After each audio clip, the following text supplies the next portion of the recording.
లోకమెరుగని మహాజ్ఞానం.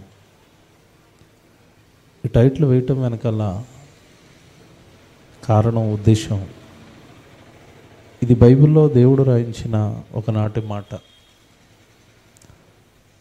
ముందుగా బైబిల్లోకి వెళ్ళే ముందు బైబిల్ గురించిన చిన్నపాటి ఇంట్రడక్షన్, అవగాహన మీకు ఇస్తేనే నేను తర్వాత చెప్పబోయే సంగతులు మీకు అర్థమవుతాయి.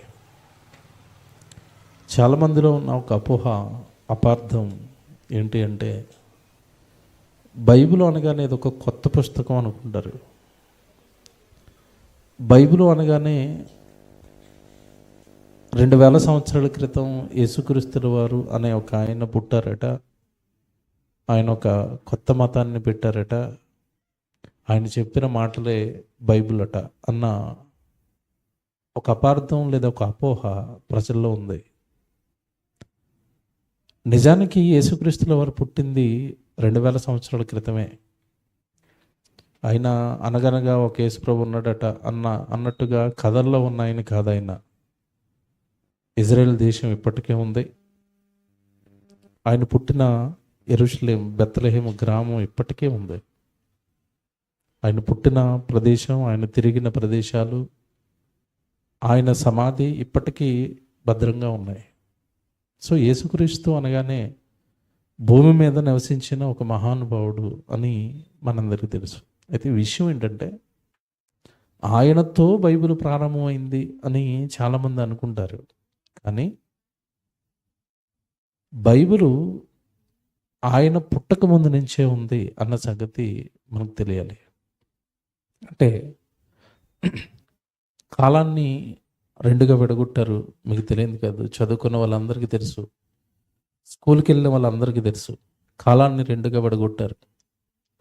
ఆ కాలానికి మధ్యవర్తిగా క్రీస్తును పెడుతూ, క్రీస్తుకు పూర్వం, క్రీస్తు శకం, అంటే అప్పటి వరకు ఉన్న కాలాన్ని విడగొట్టాలి, ఎవరో ఒక మధ్యవర్తి కావాలి అని ప్రపంచం అంతా వెతికితే దొరికిన ఒక మహానుభావుడు, గొప్ప వ్యక్తి, ప్రపంచాన్ని ఒంటి చేత్తో మార్చిన వ్యక్తి, తన మాటతో, తన జ్ఞానంతో ఈ ప్రపంచానికి తెలియని ఎన్నో విషయాలు చెప్పి చాలామందిని ఆలోచనలో పడవేసిన వ్యక్తి యేసుక్రీస్తుల వారు.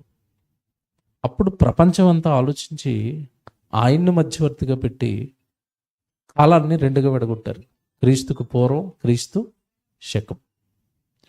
ఇప్పుడు నేను మాట్లాడేది ఏంటంటే, క్రీస్తు శకం అనగానే క్రీస్తు పుట్టినప్పటి నుండి కాలం, అక్కడ నుంచి చెబుతున్న కాలాన్ని క్రీస్తు శకం. ఇప్పుడు మనకి 2025 ఎలా వచ్చింది అంటే, యేసుక్రీస్తుల వారు పుట్టి 2025 సంవత్సరాలు అక్కడ మధ్యలో నిలబెట్టారు ఆయన్ని. అక్కడ నుంచి లెక్క కడితే 2025 సంవత్సరాలు. చాలామందిలో ఉన్న ఆలోచన ఏంటంటే, ఆ 2025 సంవత్సరాల క్రితం యేసు పుట్టిన తర్వాత ఆ యేసుతో ఈ బైబిల్ ప్రారంభమైంది అన్నది చాలామందికి ఉన్న ఆలోచన. కాదు, ఆయన పుట్టక మునుపు బైబిల్ ఉంది. దాన్నే పాత నిబంధన అంటారు. ఆయన పుట్టిన తర్వాత ఆయన మాటలు చేర్చబడ్డాయి దాన్ని కొత్త నిబంధన అంటారు. 2 నిబంధనలు బైబిల్లో ఉంటాయి. ఈ పాతది ఏదైతే ఉందో, ఆయన పుట్టక మునుపు రాయబడిన చరిత్ర ఏదైతే ఉందో, గ్రంథం ఏదైతే ఉందో, దాన్ని పాత నిబంధన గ్రంథం అంటారు. దాంట్లో ఏం చెప్పాడు అంటే, యేసుప్రభు పుట్టక మునుపు దేవుడు దాంట్లో ఏం రాయించాడు అంటే, ఈ భూమి మీద అసలు తొలి మానవుడు ఎలా పుట్టాడు, ఈ సృష్టి అంతా ఎలా కలిగింది, ఈ సృష్టి ఎలా నడుస్తుంది, ఈ సృష్టి నడవడానికి మూల కారకుడు ఎవరు, ఈ భూమి మీదకి మొట్టమొదటి మనిషి ఎలా వచ్చాడు, అతని నుండి ప్రజలు ఎలా విస్తరించారు, ఈ భూమి అంతా నిండుకుపోవడానికి గల కారణం ఏంటి మనుషులతోనని, మనుషుల చరిత్ర అంతా కూడా ఆ పాత నిబంధనలో, యేసుక్రీస్తుల వారు పుట్టక మునుపు రాయబడిన పాత నిబంధన ఏదైతే ఉందో దాంట్లో రాయించి, సమస్త మానవాళి పాప క్షమాపణ నిమిత్తమై కొత్త నిబంధనలో, నేను ఇందాక మీకు చెప్పినట్టుగా 2025 సంవత్సరాల క్రితం యేసుక్రీస్తుల వారిని లోకానికి పంపించారు. ఇది బైబిల్ గురించి ఉన్న చిన్నపాటి క్లారిటీ. ఇది ఎందుకు చెప్పానో కొంచెం ముందుకెళ్ళేసరికి మీకు అర్థమవుతుంది. కాస్త జ్ఞానంతో ఆలోచించవలసిన సంగతులు ఇవి. మీకు ఇంకా చెప్తున్నాను, ఇంకా మీకు బాగా అర్థం కావాలంటే ఈ లోకం పైన పిహెచ్డీలు చేసిన వాళ్ళు, స్కాలర్స్గా పిలువబడుతున్న వాళ్ళు, శాస్త్రవేత్తలుగా పిలువబడుతున్న వాళ్ళు, అలాంటి వారికి సైతము అంతు చెక్కని సంగతులు ఈ రాత్రి మీరు వింటారు. అవి మాకెలా తెలుసు అంటే అది మా సొంత జ్ఞానం కాదు. మేము పట్టుకున్న బైబిల్ దేవుడు రాయించాడు కనుక లోతైనవి గొప్పవి దేవుడు రాయించాడు. చూద్దాం ఈరోజు. మీకు బైబిల్లోకి నేను వెళ్ళక మునుపు మరలా చెప్తున్నాను, చిన్న అవగాహన. నేను ముందు చెప్పిన మాటలు ఏంటవి అంటే, బైబిల్ క్రీస్తుకు పూర్వం నుంచే ఉంది. క్రీస్తు శకం నుంచి ఉన్నది కొత్త నిబంధన, క్రీస్తుకు పూర్వం ఉన్నది పాత నిబంధన అంటారు దాన్ని. అది కూడా దేవుడు రాయించినవే. అందులో యేసుక్రీస్తుల వారు ఎక్కడ పుట్టబోతున్నాడు, ఏ దేశంలో పుడతాడు, ఎందుకు పుడతాడు, ఆయన ఎలాంటి కార్యాలు చేస్తాడు, సమస్త మానవాళిని ఎలా రక్షిస్తాడు, ఇవన్నీ ఆయన పుట్టక మునిపే రాయబడ్డాయి. పుట్టిన తర్వాత ఆయన ఏం చేశాడో రాయబడ్డాయి. పుట్టక మునుపు ఆయన ఎక్కడ పుట్టబోతున్నాడో ఏం చేయబోతున్నాడో రాయబడ్డాయి. ఇది బైబిల్ పైన చిన్నపట్ట అవగాహన. Very good. ఇప్పుడు టైటిల్ ఏంటంటే లోకము ఎరుగని మహాజ్ఞానం అని పెట్టాం. అంటే ఈ సమాజం మానవాళికి తెలియవలసిన జ్ఞానం దేవుడు బైబిల్లో రాయించాడు. ఏంట జ్ఞానము అంటే, ఈ మాటను పట్టుకుని మీకు ఒక డౌట్ రావచ్చు. అంటే దేవుడు చెప్పకపోతే లోకానికి జ్ఞానం తెలియదా అంటే తెలీదు. దేవుడు చెప్పకపోతే లోకానికి, మనుషులకి జ్ఞానం తెలీదు. ఎందుకు అంటే మీకు తెలిసిన ఒక ఉదాహరణ చెప్తాను. మన గర్భాన్న పుట్టిన పిల్లలకి మనం మంచేదో చెడేదో మనం నేర్పకపోతే వాళ్ళకి తెలీదు. తల్లి ఏదైతే నేర్పుతుందో, తండ్రి ఏదైతే నేర్పుతాడో అదే పిల్లలు. మీరు ఏదైతే నేర్పుతారో వాళ్ళే మీ పిల్లలు. మంచి నేర్పితే మంచి పిల్లలు, చెడు నేర్పితే చెడ్డ పిల్లలు. మీరు నేర్పకుండా మీ పిల్లలకి ఏమీ తెలీదు. అలాగే దేవుడు చెప్పకుండా మానవాళికి ఏమీ తెలీదు.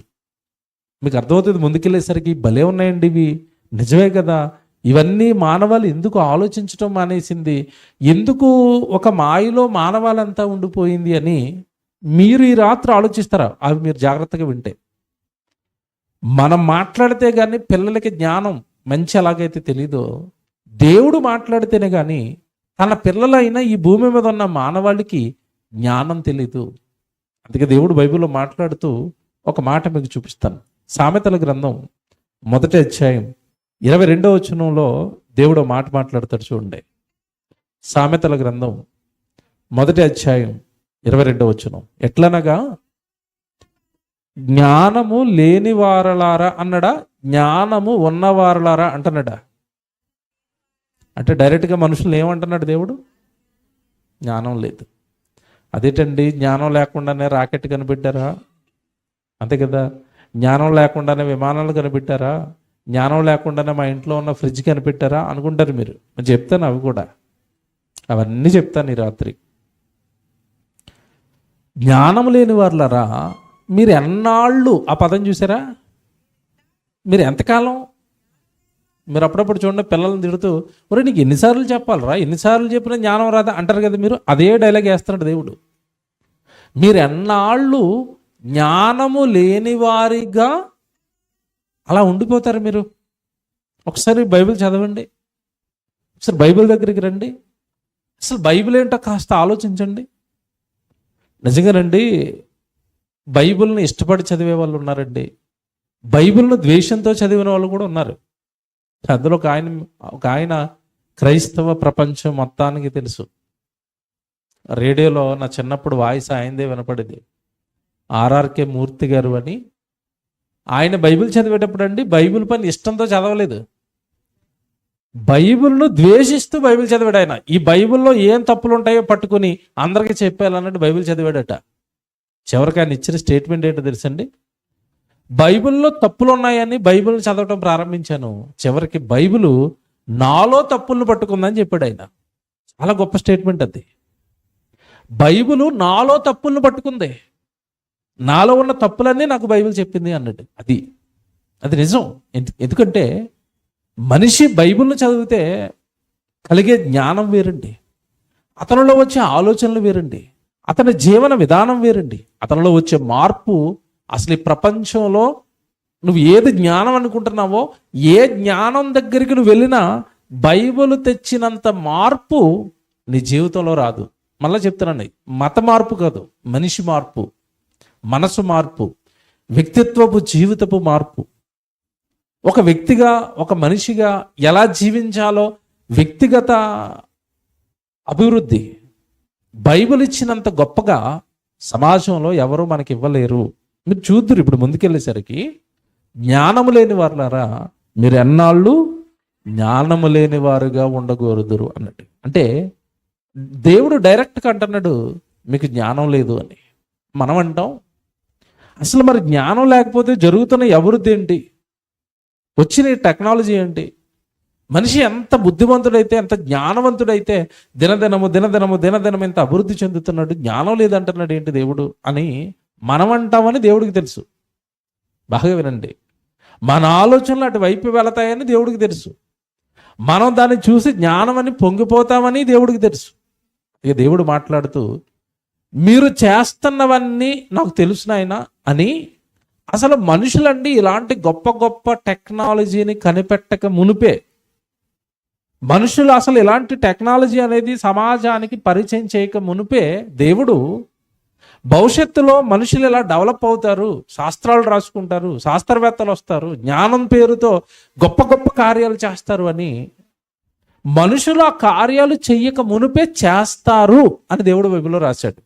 నేను ఇందాక ఒక మాట చెప్పాను, బైబిల్ అనగానే క్రీస్తు శకం కొత్త నిబంధన, యేసుక్రీస్తుల వారు పుట్టక మునుపు ఒక నిబంధన ఉందని చెప్పాను బైబిల్లో, దాన్నే పాత నిబంధన అంటారు. అవన్నీ కూడా అందులో రాయబడిన సంగతులన్నీ కూడా క్రీస్తుకు పూర్వం రాయబడినవి. అవి చదువుకున్న వాళ్ళు ఉంటే కాస్త ఆలోచించాలి. మీరు చదువుకున్న వాళ్ళందరికీ అడుగుతున్నాను, అసలు శాస్త్రం కానీ చరిత్ర కానీ ఎప్పుడు ప్రారంభమైందో మీకు ఏమైనా తెలుసా? మీరు బాగా ఆలోచించండి. శాస్త్రవేత్తలు, శాస్త్రము, సైన్స్, టెక్నాలజీ ఎప్పుడు స్టార్ట్ అయింది మీకు ఏమైనా తెలుసా? కొంచెం అవగాహన ఉందా? క్రీస్తు శకం 5వ శతాబ్దంలో మన భారతదేశానికి సంబంధించిన ఒక శాస్త్రవేత్త ఉన్నారు. ఆయనే ఆర్యభట్ట. తెలుసు మీకు, చదువుకున్నారు. ఆయన ఏం చెప్పాడట? చెప్పండి. సున్నాను కనిపెట్టాడు. ఇంకా చెప్పండి. భూమి బలపరుపుగా ఉందని ఆయనే చెప్పాడు. అంటే 5వ శతాబ్దం, ఇది 5వ శతాబ్దం అంటే 500 సంవత్సరాలు. క్రీస్తు శకం 500వ సంవత్సరంలో సున్నా కనిపెట్టారట. అంతకుముందు సున్నా తెలీదా? తెలీదు. సున్నా వచ్చిన తర్వాత, లెక్కలు వచ్చిన తర్వాత, సమీకరణాలు వచ్చిన తర్వాత, మరి ఒక ఆయన గురించి మనం అందరం మాట్లాడుకుంటాం, సర్ ఐజాక్ న్యూటన్, వీళ్ళందరూ వచ్చిన తర్వాత శాస్త్రం అనేది డెవలప్ అయింది. అంతకుముందు ఏమీ లేదు. అసలు క్రీస్తు శకం 5వ శతాబ్దం నుంచి శాస్త్రము, సైన్స్ డెవలప్ అయితే క్రీస్తుకు పూర్వం ఉన్న వాళ్ళకి ఏమైనా తెలుసు అంటారా? మీరు చెప్పాలి. తెలుస్తాయా? అసలు క్రీస్తు శకం 5వ శతాబ్దానికి సున్నా లేదంటే క్రీస్తుకు పూర్వం అంటే యేసుక్రీస్తుల వరకు ముందున్న జనానికి సైన్స్ గురించి, శాస్త్రాల గురించి తెలిసే అవకాశం ఉందంటారా? మీరు చెప్పండి. ఉంటుందా? ఉండదు కదా. ఇప్పుడు నేను క్రీస్తు పూర్వానికి తీసుకెళ్తాను. క్రీస్తు పూర్వానికి తీసుకెళ్ళి బైబిల్లో ఒక జ్ఞాని మనకు కనబడతాడు. ఆయనే యోబు, ఆయన పేరు. ఆయన క్రీస్తుకు పూర్వం సుమారు 1500 సంవత్సరాల క్రితం ఈ భూమి మీద బ్రతికిన వ్యక్తి. ఊజు దేశం అని ఉంటుంది. ఆయన బ్రతికిన దేశం ఊజు దేశం అని రాయబడి ఉంటుంది. నేను అందుకు ఇందాక ఒక ఉదాహరణ చెప్పాను మీకు. బైబిల్లో కనబడుతున్న వ్యక్తులు ఏవి కూడా అనగనగా ఒక రాజు ఉన్నాడట అంటే ఆ రాజు ఎక్కడున్నాడో ఎవరికి తెలియదు. అలాంటి మాటలు ఉండవు బైబిల్లో. యోబు ఉన్నాడు అని బైబిల్లో రాయబడితే అతను ఏ దేశంలో పుట్టాడు, ఏ ప్రాంతంలో పుట్టాడు అన్న వివరాలతో బైబిల్ ఉంటుంది.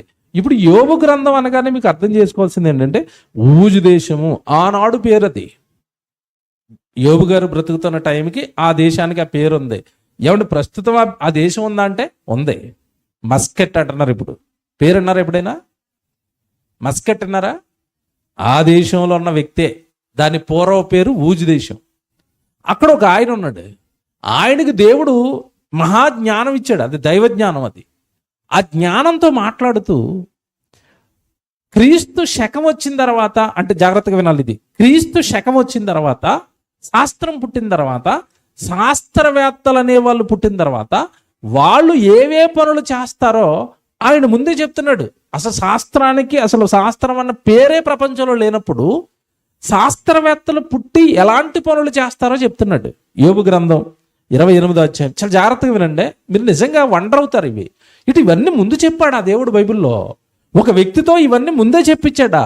అది కూడా క్రీస్తుకు పూర్వం చెప్పించాడా?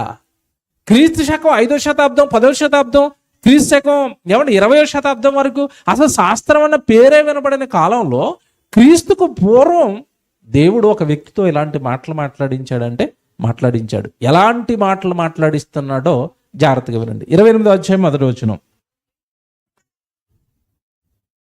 స్పష్టంగా చదవండి, వింటున్న వాళ్ళకి అర్థం కావాలి.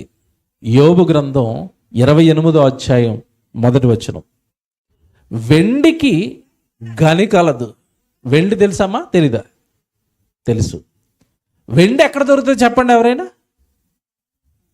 ఎక్కడైనా పొలంలో ఉంటుందండి, కోసుకుని తెచ్చుకోవటమే అంటావా? పొలంలో పంట పండదు అది. వెండి ఎక్కడ ఉంటుంది చెప్పండి? స్పెషల్గా దానికి గనులు ఉంటాయి. వెండి గని తవ్వాలి, ఎక్కడుందో సెర్చ్ చేయాలి. అలా భవిష్యత్తులో మనుషులు వస్తున్నారు, వాళ్ళకి వెండి అంటే బాగా ఇష్టం, బంగారం అంటే ఇంకా ఇష్టం. ఖచ్చితంగా వాళ్ళు తవ్వేస్తారు అన్నాడు. వెండికి గని కలదు. వీళ్ళు బుద్ధి జ్ఞానంతో పరిశోధనలతో ఆ వెండిని పట్టేస్తారు, భూమిలోంచి దాన్ని తవ్వేస్తారు, బంగారాన్ని తవ్వేస్తారు అంటున్నాడు. వెండికి గని కలదు. పుటము వేయబడిన సువర్ణం అనగానే, సువర్ణము అనగానే బంగారం, గోల్డ్. స్థలము కలదు. ఇనుమును మట్టిలో నుండి తీసేస్తారట. అంటే వెండిని, బంగారాన్ని, ఇనుమును మనుషులు ఎక్కడి నుంచి తీస్తారట? మట్టిలో నుంచి. ఇప్పుడు చెప్పండి, ఇదేనా టెక్నాలజీ అంటే? శాస్త్రం అంటే అంతే కదండి. వెండిని తీయటం బయటికి, రాగిని తీయటం, ఇనుమును తీయటం, లోహాలు బయటికి తీయటం, దానితో వస్తువులు తయారు చేయటం, ప్రజలకు ఇవ్వటం. మేము చాలా డెవలప్ అయ్యాం, వీటన్నిటిని కనిపెట్టాం, ఈ లోహాలన్నింటినీ ప్రజలకు పరిచయం చేసాం. ఇల్లు కట్టుకోవాలంటే ఏముండాలి చెప్పండి? ఈరోజు ఇల్లు కట్టుకోవాలంటే ప్రధానమైనది ఏంటో తెలుసా? బియ్యం నిలబడాలంటే మధ్యలో ఉండాల్సింది ఏంటి? Iron, steel. ఎక్కడది?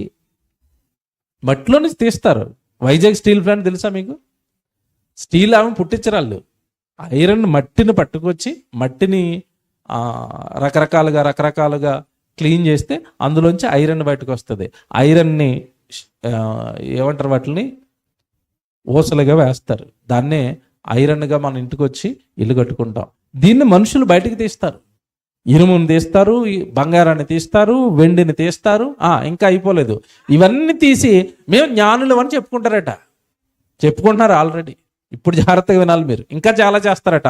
ఇంకమ్మా రాళ్ళు కరిగించి రాగి తీస్తారు. మనుషులు ఇది చూడాలి.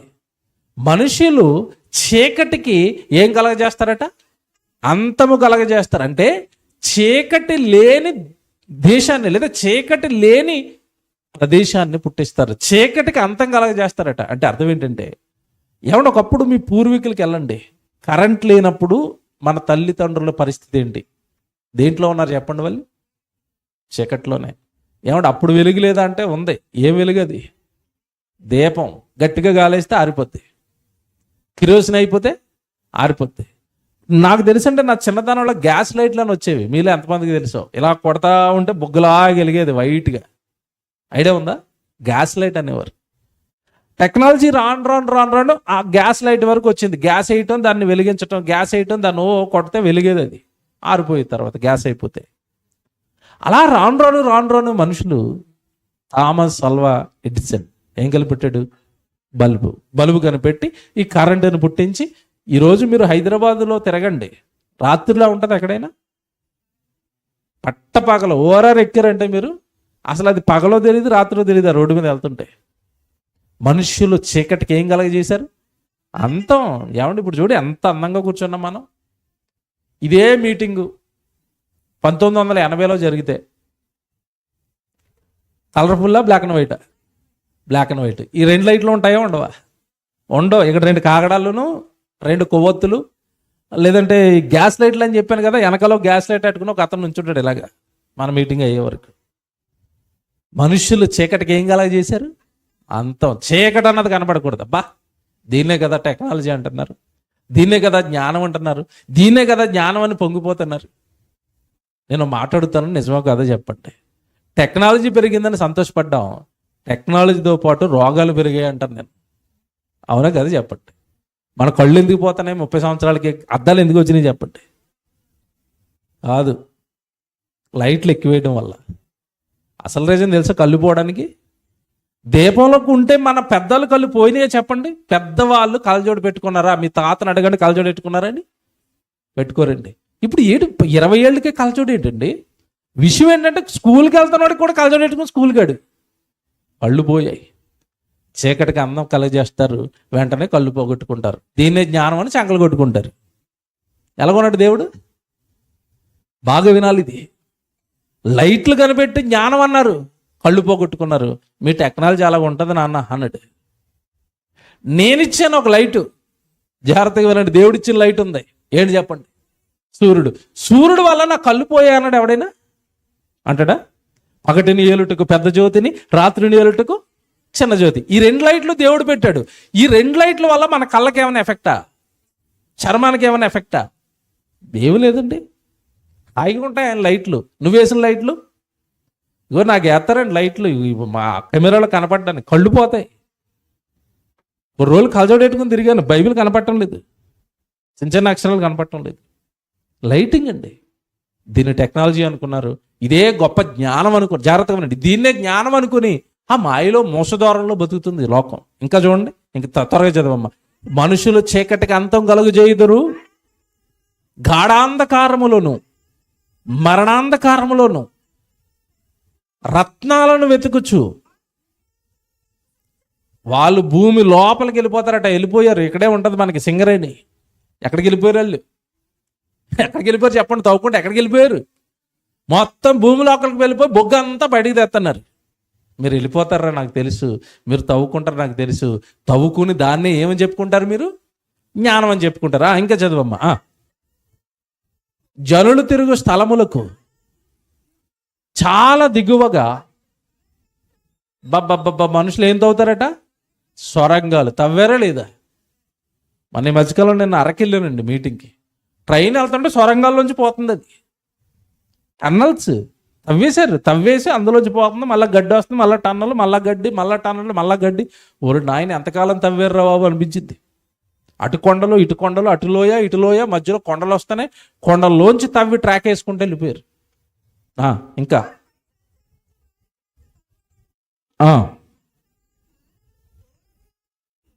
మానవులకు దూరముగా ఉండి ఇటు అటు అల్లాడుచుందురు. భూమి నుండి ఆహారం పుట్టును, దాని లోపల అగ్నిమయమైనట్లుండును అన్నాడు. ఏమండి ఇదంతా మనకి తెలుసు. మనం డైరెక్ట్గా ఇవన్నీ తెలిసినవే కనుక 10వ వచనానికి వెళ్దాం. 10వ వచనం జాగ్రత్తగా వినండి. యోబు గ్రంథం 28వ అధ్యాయం 10వ వచనం. బండలలో వారు బాటలు కొట్టుదురు, వారి కన్ను అమూల్యమైన ప్రతి వస్తువును చూచును. నీళ్లు ఒడిగిలిపోకుండా వారు జలధారలకు గట్టుదురు. ఆగండి, ఏం కడతారట? నీళ్లు ఒలిగిపోకుండా జలధారలు, నదులకు ఏం కడతారట? గట్లు కట్టారా? కట్టారు. ఏంటివి చెప్పండి? ఏంటివి? డ్యాములండి. కట్టారా? ఈస్ట్ గోదావరిలో ఎవరైనా ఉంటే, ఇక్కడ ఈస్ట్ గోదావరి వాళ్ళు ఎవరైనా ఉంటే, ఏమండి అది రాజమండ్రి దగ్గర ఒక ఆనకట్ట ఉంటుంది. శరార్దర్ కాటన్ గారు కట్టారు. నిజంగా అది కట్టడం వల్ల, అంటే ఆనకట్ట కట్టడం వలన ఇటు ఈస్ట్ వెస్ట్ అంతా కూడా గోదావరి నీళ్లు దొరకటం వలన సస్యశ్యామలంగా మారిపోయింది. మీరు కడతారు, జలధారులకు నీళ్లు ఒడిగిలిపోకుండా ఆనకట్టలు కడతారు. ఇంకా మరుగై ఉన్న వస్తువును వారు వెలుగులోనికి తెచ్చేస్తారు. ఏమండి నా వైపు చూడండి అందరూ. పైనుంచి చాలా చెప్పాడు, చదువుకోండి. అసలు చీకటికి అంతం చేసేస్తారు, కరెంట్ కనిపెట్టేస్తారు, బల్బు కనిపెట్టేస్తారు, ఓడలు తయారు చేసేస్తారు, తర్వాత అదే నీళ్ళ మీద ప్రయాణం చేయడానికి ఓడలు తయారు చేసేస్తారు. ఆ తర్వాత ఇప్పుడు మనం చదువుకున్న ఆనకట్టలు కట్టేస్తారు, బంగారం తీసేస్తారు, వెండి తీసేస్తారు. అసలు చాలా టెక్నాలజీని సంపాదించేస్తారు. మనుషులు ఇవన్నీ చేస్తారని చెప్పి చివరిగా చెప్తున్న మాట ఏంటి? ఇప్పుడు మీరు చదివిన మాట ఏంటి? అయితే ఇదేటండి ఇది? అయితే జ్ఞానము ఎక్కడ దొరుకును అంటే మరి పైన చెప్పినవన్నీ జ్ఞానంతో చేసినవి కావా? అది జ్ఞానం కాదా? ఎవడు మన పిల్లోడు సివిల్ ఇంజనీర్ అయ్యాడంటే తర్వాత ఏం కడతాడు చెప్పండి? బిల్డింగ్ కడతాడు, ఇంకా గొప్పవాడైతే డ్యామ్ కడతాడు. డ్యామ్ కట్టా నేను జ్ఞానిని అన్నావు అనుకోండి, ఆగవాయి అంటున్నాడు దేవుడు. నువ్వు జ్ఞానం ఏంటి? నీది జ్ఞానం ఏంటి? అసలు ఈ లోకంలో చిన్న చిన్నవి కనిపెట్టి చిన్న చిన్న వాటిని చేస్తూ మనిషి ఏమనుకుంటున్నాడు అంటే, నేను జ్ఞానిని, అంతరిక్షంలోకి వెళ్ళిపోతాను జ్ఞానిని, భూగర్భంలోకి వెళ్ళిపోతాను జ్ఞానిని, పెద్ద పెద్ద కట్టడాలు కడుతున్నాను జ్ఞానిని. ఇది జ్ఞానం అనుకున్నాడు మనిషి. నేను అందుకే టైటిల్ వేసాను. టైటిల్ ఇప్పుడు అర్థమవుతుంది. మా టైటిల్ అర్థం కావాలంటే ఒక అరగంట పడుతుంది. లోకమెరుగని మహాజ్ఞానం. అయితే జ్ఞానము ఎక్కడ దొరుకును అని అక్కడతో ఆగలేదు దేవుడు. అసలు జ్ఞానం ఎక్కడ దొరుకుతుంది? ఇదంతా జ్ఞానం కాదు, ఇది జ్ఞానం అనుకుని మనుషులు తప్పు చేశారు.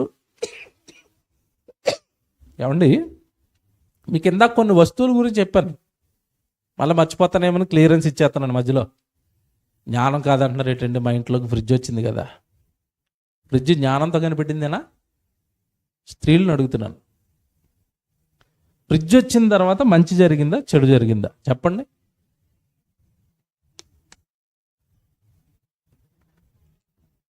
మనుషులు కనిపెట్టిన జ్ఞానంతో మంచి 10% అయితే నష్టం 90% ఉంటుంది. టెక్నాలజీతో ప్రమాదం అది. ఫ్రిడ్జ్ వచ్చింది, బాగుంది. ఫ్రిడ్జ్లో పెట్టుకుని తిన్న కూరల వల్ల ఆరోగ్యం బాగుందా? బాగుందా? చాలామందికి శ్వాసకోశ వ్యాధి, శ్వాసకి సంబంధించిన వ్యాధులు రావడానికి ఈ కూల్ ఐటమ్స్ తినటం వల్లనే. మీరు బయటికి వెళ్ళండి, హోటల్కి వెళ్ళండి, వాడు తెచ్చేవన్నీ కూడా ఫ్రిడ్జ్లో ఐటమ్సే. బిర్యానీ ఫ్రెష్గా వండుతాడని నువ్వు అనుకుంటావు, వేడి చేసి తెచ్చాడు రాత్రిది. ఆడికి నీ ఇంట్లో చిన్న ఫ్రిడ్జ్ ఉంటే ఆడికి ఏకంగా రూమ్ అంత ఫ్రిడ్జ్ ఉంటుంది. మిగిలిన అన్ని గిన్నెలతో తోస్తాడు లోపలికి. తెల్లవారా గిన్నె బయటకు తీసి వేడి చేసి సార్ ఫ్రెష్ బిర్యానీ అంటాడు. ఏం మీకు ఫ్రిడ్జ్ అనగానే మీరు మీ ఇంట్లో చిన్న ఫ్రిడ్జ్ ఆలోచించకూడదు. నేను పాల కంపెనీలో పనిచేశాను సూపర్వైజర్గా. ఆ పాల కంపెనీలో పనిచేసినప్పుడు పాలు దాయడానికి ఒక రూమ్ కట్టారండి, మిగిలిపోయిన పాలు దాయడానికి. ఎంత ఉంటుంది అనుకుంటున్నారు? ఇప్పుడు మీ సెల్లార్ ఎంత ఉందో అంత ఉంది. అది మిగిలిపోయిన ట్రేలు వచ్చినట్టు లోపలికి వెళ్తున్నాడు. లోపలికి వెళ్ళినట్టు 10 నిమిషాలు ఉంటే గడ్డగడ్డిపోతాడు. ట్రే వేసి బయటకు వచ్చేలాడు. ఇంత ఫ్రిడ్జ్ ఉంది. మీకు అర్థమవుతుందా? కోల్డ్ స్టోరేజెస్ అంటారు. వీటి వల్ల నష్టం జరిగింది, ఎన్నో రోగాలు వచ్చాయి. ఇప్పుడు మీరు యూట్యూబ్లోకి వెళ్ళి కొంచెం అవేర్నెస్ బాగుంది ఈ మధ్యకాలంలో. అందరూ వీడియోలు చేస్తున్నారు, కొన్నేమో సుత్తి వీడియోలు, కొన్నేమో మంచి వీడియోలు. అందులో ఫ్రిడ్జ్ గురించి కొట్టండి. ఎవడ చెప్పినా మీకు తినమని చెప్తాడా తినొద్దని చెప్తాడా? మీకు అర్థమైంది. ఇప్పుడు ఫ్రిడ్జ్ టెక్నాలజీ అని వచ్చిన కొత్తలో సంకలు గుద్దుకున్నాం, అదే మనకి ఎన్నో రోగాలు తెచ్చిపెట్టింది. ఏం రోగం తెస్తుంది తెలుసండి? ఫ్రిడ్జ్ డోర్ ఇలా ఓపెన్ చేసి ఒకసారి ముక్కు అక్కడ ఎట్టండి, అది ఒక రకమైన స్మెల్ వస్తుందండి, ఒక గ్యాస్ రిలీజ్ అవుతుంది. దాని పేరు ఫ్రియాన్ అంటారు. ఆ గ్యాస్ పేరు ఫ్రియాన్ అంటారు. ఊపిరితిత్తులు పోతాయి, లివర్ పోతుంది, లోపల ఉన్న ఆర్గన్స్ అన్ని భయంకరంగా డ్యామేజ్ అవుతాయండి ఆ వచ్చే గ్యాస్ వల్ల. ఫ్రియాన్ గ్యాస్ అంటారు దాన్ని. నువ్వు ఇలాగ ఫ్రిడ్జ్ ఓపెన్ చేయగానే వస్తుంది అది. ఫ్రిడ్జ్లో కూలింగ్ ఎలాగ వస్తుందో తెలుసు అనుకుంటున్నాను అందరికీ. ఎలాగ వస్తుంది? లోపల ఏముంటుంది? కింద దానికి గ్యాస్ ట్యాంక్ ఉంటుంది. ఆ గ్యాస్ రిలీజ్ అయ్యే కూల్. ఆ క్రమంలో నువ్వు డోర్ తీయగానే అది కొంచెం బయటకు వస్తుంది నీ ముక్కులోకి. చాలా ప్రమాదం అండి. మన తాతలకి ఫ్రిడ్జ్ ఉందా చెప్పండి? నా చిన్నప్పుడు మా అమ్మ అన్నం వండేసి ఉట్టు కట్టి పైన పెట్టేది, తెలుసా మీకు? ఉట్టు, అదే ఫ్రిడ్జ్. వాళ్ళకి ఫ్రెష్ తిన్నారు ఒక రోజువే, తర్వాత రోజు కొండ వాళ్ళకి బయట పడేసేవారు, ఫ్రెష్గా వండుకుని తినేవారు. మనకేటో తొయ్యటవే లోపలికి. వారం రోజులది అమ్మగారులు అయితే 10 రోజులది బాబోయ్, దాని డేట్ గుర్తిస్తే భయం వేస్తుంది. అది అప్పుడుదేనా? అప్పుడుదే. ఇప్పుడు వరకు ఎలాగుందంటే ఫ్రిడ్జ్ ఉందిగా. కూర వస్తే భయం వేస్తుంది. ఇది వారం రోజుల కూర, 4 రోజుల కూర, 5 రోజుల కూర, ఏ కూర ఎప్పుడు కూర అడిగి తినాల్సిన పరిస్థితి. ఎందుకంటే మిగిలిపోయినా తోసేస్తున్నారు లోపలికి. ప్రమాదం అండి. అనారోగ్యాలు వచ్చేయండి. టెక్నాలజీ వల్ల మనిషికి చాలా డ్యామేజ్ జరిగిందండి. దీన్ని జ్ఞానం అనుకున్నారు. దేవుడు అంటున్నాడు అయితే జ్ఞానము ఎక్కడ దొరుకును? ఇది జ్ఞానం కాదు చెప్తున్నాడు తర్వాత. అయితే జ్ఞానం ఎక్కడ దొరుకును? వివేచన దొరుకు స్థలమేది? నరులు దాని విలువను ఎరుగురు. జ్ఞానం ఒకటి ఉందట, దాని విలువ నరులకి తెలియదట. జాగ్రత్తగా వినండి. జ్ఞానం అనేది ఒకటి ఉంది, ఇది జ్ఞానం కాదు, కానీ దాని విలువ నరులకి తెలియదు. నెక్స్ట్, ప్రాణులున్న దేశములో అది దొరకదు. అండర్లైన్ చేసుకోండి. జ్ఞానం అట ఎక్కడ లేదట, ప్రాణులున్న దేశంలో జ్ఞానం లేదట. ఇది విచిత్రంగా ఉంటాయండి బైబిల్లో దేవుడి మాటలు, ఆలోచిస్తే వండర్గా ఉంటాయి. ఇది క్రీస్తుకు పూర్వం రాయబడుతున్న మాట, క్రీస్తుకు పూర్వం రాయబడుతున్న మాట. అప్పుడు అంటున్నాడు, జ్ఞానులున్న దేశములో జ్ఞానము, క్షమించండి, ప్రాణులున్న దేశములో జ్ఞానము దొరకదు, లేదన్నాడు. ఇంతకీ ప్రాణులు అనగానే మనుషులు, మనుషులున్న దేశాలలో ఏం లేదట, జ్ఞానం లేదట. అతిటండి అది. అసలు ప్రాణులు లేని దేశం అంటూ ఉంటుందా? ఉంటుందా? మీరు చెప్పండి. మనుషులు లేని దేశం ఏదైనా ఉందా? ఒకవేళ ఉందనుకోండి, దాని దేశం అంటారా, ఎడారి అంటారా? ఎడారి. ప్రాణులున్న దేశంలో జ్ఞానం దొరకదన్నాడు అంటే దేవుడు మనుషుల మధ్యలో ఏం లేదంటున్నాడు, జ్ఞానం లేదు. మరి ఎలాగండి? ఇది క్రీస్తుకు పూర్వం చెప్తున్నమాట. అదే ఇందాక చెప్పాను ఒక మాట. ఇది యేసుక్రీస్తుల వారు ఈ భూమి మీద పుట్టక మునుపు దేవుడు చెప్తున్న మాట. ప్రాణులున్న దేశంలో జ్ఞానము లేదు, దొరకదు అన్నాడు. మరి ఏంటండి జ్ఞానం? ఎవర జ్ఞానం? ఎలా దొరుకుతుంది? మరి ఇదంతా జ్ఞానం కాదన్నప్పుడు కరెంటు, బల్బులు, ఏమండి జరుగుతున్న ఇన్నోవేషన్స్, కొత్తగా వస్తున్న టెక్నాలజీ, ఇదంతా జ్ఞానం కాదా? జ్ఞానం కాదంటే మనిషికి అపాయాన్ని కలిగించేదండి. ఇది ఓవర్ టెక్నాలజీ ఓవర్ అయిపోతుంది. దానివల్ల మనిషికి రకరకాల రోగాలు వస్తున్నాయి. ఏమండి మీరు ఇప్పుడు ప్రజెంట్ డాక్టర్స్ దగ్గరికి మీరు వెళ్తే ప్రతి డాక్టర్ మందులు రాసిన తర్వాత ఒక మాట చెప్తున్నాడు. ఏం చెప్తున్నాడు చెప్పండి? ఏం చెప్తున్నాడు చెప్పండి? మీ లైఫ్ స్టైల్ మార్చుకోండి అంటున్నాడా లేదా? అంటే అర్థం ఏంటి? పాత లైఫ్ స్టైల్ బాగుండేది, కొత్త దాంట్లోకి వచ్చి నాశనం అయ్యారని చెప్తున్నాడు. ఇండైరెక్ట్గా చెప్తున్నాడు. ఏంటంటే పాతది బాగుంది, కొత్తది బాగోలేదంటే పాత లైఫ్ స్టైల్ ఏంటంటే ఒకప్పుడు ఇడ్లీలు వేసుకోవాలంటే శుభ్రంగా రుబ్బుల దగ్గర కూర్చొని రుబ్బుకుంటే మంచి ఎక్సర్సైజ్ అయ్యేది, చేతులకి హాయిగా ఉండేది, బాడీకి ఎక్సర్సైజ్ అయ్యేది, చక్కగా ఆరోగ్యంగా ఉండేవారు. తిన్న క్యాలరీస్ అన్నీ బర్న్ అయిపోయేవి, కరిగిపోయేవి, షుగర్ ఉండేది కాదు. అలా తిప్పుతున్నప్పుడు ఒక పక్క క్యాలరీస్ బర్న్ అయిపోతూ మరో పక్క చెమట పట్టేసి బాడీలో ఉన్న చెడు అంతా మలినాలన్నీ బయటికి వెళ్ళిపోయేవి, శరీరానికి చెమట పట్టేది, మనిషి ఆరోగ్యంగా ఉండేవాడు. ఇప్పుడు నీకు చెమట పట్టనివ్వను అన్నట్టుగా చేశారు టెక్నాలజీ. ఎలా చెప్పండి? పిండ ఆడుకోనివ్వరు, బట్టల ఉతుక్కోనివ్వరు. మీరు చెప్పండి, నిజమే కాదు? గిన్నెలు తోముకోనివ్వరు. ఇంకా ఫ్యాను ఒకప్పుడు స్విచ్ చేసుకోవాలా, వద్దురా రిమోట్ తెస్తాను, సోఫాలో కూర్చో. ఇటు ఫ్యాన్ వేసుకోవడానికి లెక్కడా, ఫ్యాన్ వేసుకోవడానికి కట్టుకో, లెక్క నువ్వు సోఫాలోంచి లెక్క. నువ్వు ఫ్యాను చేతిలోనే ఉండాలి. టీవీ ఎవడు ఒకప్పుడు మీకు బీపీఎల్ టీవీలు వచ్చి తెలుసా మీకు? ఆ టీవీకి ఏం చేయాలి చెప్పండి? ఛానల్ మార్చుకోవాలంటే వెనక్కి వెళ్ళాలంటే టక్క గేర్లు వేసినట్టు వేసేది. అది గుర్తుందా? బీపీఎల్ పాత టీవీ తిప్పుతుంటే రాడ్ గేర్ వేసినట్టే టక్కమనేది. అక్కడి నుంచి ఎక్కడికి పట్టుకొచ్చారంటే గోడకి మొత్తం థియేటర్లోకి వచ్చింది, చేతిలోకి ఏమొచ్చింది? నువ్వు లెక్కరా, నొక్కు కూర్చున్న చోటే, నువ్వు లెక్కకు, చెమట పట్టనివ్వకు, లోపల ఉన్న చెడు అంతా బయటికి వెళ్ళనివ్వకు, రోగాలు పుట్టగాని శరీరాన్ని మార్చుకో. ఈ మధ్యకాలంలో కొత్తగా ఒక ట్రెండ్ వచ్చింది, మీకు తెలుసో లేదో, స్ట్రీమ్ అంటున్నారు. అంటే భార్య భర్తలు ఇద్దరు ఒక గది లాంటిది కట్టుకుని అందులో కూర్చొని స్విచ్ చేసుకోవాలా. ఏముండదు, లోపల నుంచి ఆవిరిలో వస్తూ ఉంటే ఆవిరికి చెమట అంతా పడిపోయిన తర్వాత నీకు చెమట వచ్చిందా, నాకు చెమట వచ్చిందా, చెమట వచ్చింది, అయితే బయటికి వెళ్ళిపోదాం. చెమటల కోసం గది కట్టుకుంటున్నారు తెలుసా? అంటే డాక్టర్లు ఏం చెప్తున్నారంటే మీకు చెమట పట్టకపోవడం వల్ల మీకు ఏం వస్తున్నాయి? రోగాలు వస్తున్నాయి. ఎక్కడ చెమట అండి? ఫ్యాన్ ఆగిపోతే ఏమండి, వేసవకాలం మీద ఏసీ లేకపోతే ఫ్యాను, ఈ రెండు ఎక్కడ ఆగిపోతాయని మళ్ళీ కరెంటు పోతే జనరేటరు, ఇన్వర్టర్, ఇంకెక్కడ? అసలు చెమట అనేది మనిషికి రాకుండా చేశాడు, రోగాలన్నీ వచ్చినాయి. టెక్నాలజీ మంచి చేసిందా చెడు చేసిందా? మీరు చెప్పండి, ఇప్పుడు మంచి చేసిందా చెడు చేసిందా? కొంతమందికి నచ్చకపోవచ్చు ఇవి. సుఖానికి అలవాటు పడిన వాళ్ళకి మాటలు అలా ఉంటాయంటే కొంచెం గుచ్చుకున్నట్టుగా ఉంటాయి, కానీ మీ లైఫ్ స్టైల్ మార్చుకోండి. డాక్టర్ చెప్తే బాగుంటాయి, మేము చెప్తేనేమో తిట్టుకుంటారు. డాక్టర్ ఏమో గ్రౌండ్లో పడి పరిగెట్టంటే డాక్టర్ గారు చెప్పారు ఎక్సర్సైజ్ చేయమని అంటాడు. ఏమైనా కొంచెం ఎలాంటి వాళ్ళు చెప్పారు, నీకేం తెలుసు అన్నట్టుగా మాట్లాడతారు. ఎవరు చెప్పాల్సిన వాళ్ళే చెప్పాలి, మాకు ఎందుకని సైలెంట్గా ఉంటాం. ఇదంతా మీరు ఆలోచిస్తే మనుషులు ఏదైతే టెక్నాలజీ, ఏదైతే జ్ఞానం అనుకున్నారో అదన్నాడు దేవుడు. అది జ్ఞానం కాదు నాయన, నిన్ను పాడు చేసేది అన్నట్టు. మరి జ్ఞానం ఏంటి ప్రభు అంటే అది ప్రాణులు ఉన్న దేశంలో లేదయ్యా అంటే యోబు గారు చెప్తున్న టైంకి లేదు జ్ఞానం. క్రీస్తుకు పూర్వం ఈ మాటలన్నీ, కానీ క్రీస్తు వచ్చాడు, ఆయనే జ్ఞానం. జ్ఞానం అనగానే క్రీస్తు అండి, యేసుక్రీస్తు. ఆయన మాటల్లో ఉంటుంది జ్ఞానం. ఎలాగుంటుందో మీకు చెప్తాను.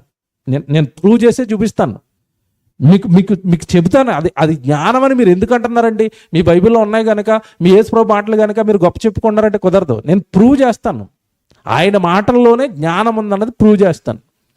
ఒకప్పుడు యేసుక్రీస్తుల వారు లేనప్పుడు యోబు గారు ఈ మాట చెప్పారు, ప్రాణులు ఉన్న దేశంలో ఏం దొరకదు, జ్ఞానం దొరకదని. కానీ దేవుడి మాటలు విన్నవాడికి జ్ఞానం వస్తుంది, జ్ఞానం వస్తుంది. ఆ జ్ఞానం యేసుక్రీస్తుల వారు. కొరింథీయులకు రాసిన మొదటి పత్రిక 1వ అధ్యాయం. ఎవరు జ్ఞానం అంటే బైబిల్ చెప్తుంది, జ్ఞానం నాయన నీకు ప్రాణుల దేశంలో దొరకదు, మరి జ్ఞానం దొరకాలి అంటే జ్ఞానం అనగానే ఒక చోట ఉంది, నీకు చెప్తాను అన్నాడు. కొరింథీయులకు రాసిన మొదటి పత్రిక 1వ అధ్యాయం 24వ వచనం చూడండి. 24వ వచనం, కొరింథీయులకు రాసిన మొదటి పత్రిక 1వ అధ్యాయం 24వ వచనం. జాగ్రత్తగా వినండి. ఆయన యూదులకు ఆటంకముగాను అన్ని జనులకు వెర్రితనంగాను ఉన్నాడు. యేసుప్రభు అనగానే ఈరోజు అందరికీ చులకని కదండి, అదే చెప్తున్నాడు దేవుడు. అనుజనులకు వెర్రితనంగా ఉంటాడట. అంటే దేవుడు ఎరగని వాళ్ళకి, దేవుడి దగ్గరికి రాని వాళ్ళకి, బైబిల్ పట్టుకున్న వాళ్ళకి ఆ యేసుప్రభు అన్న బైబిల్ పట్టుకుని వెళుతున్న వాళ్ళన్నా చాలా చులకనగా ఉంటుంది. కానీ ఇక్కడ విషయం ఏంటంటే వాళ్ళలో ఎంత స్టఫ్ ఉందో, ఎంత జ్ఞానం ఉందో, ఎంత హైట్స్కి వెళ్ళారో బైబిల్ పట్టుకున్న వాళ్ళు ఈ రాత్రి మీకు అర్థమవుతుంది. వెర్రితనముగాను ఉన్నాడు.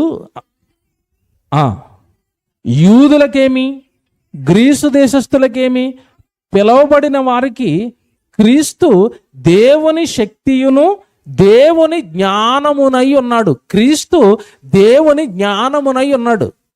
జ్ఞానం అనగానే క్రీస్తట, యేసుక్రీస్తట.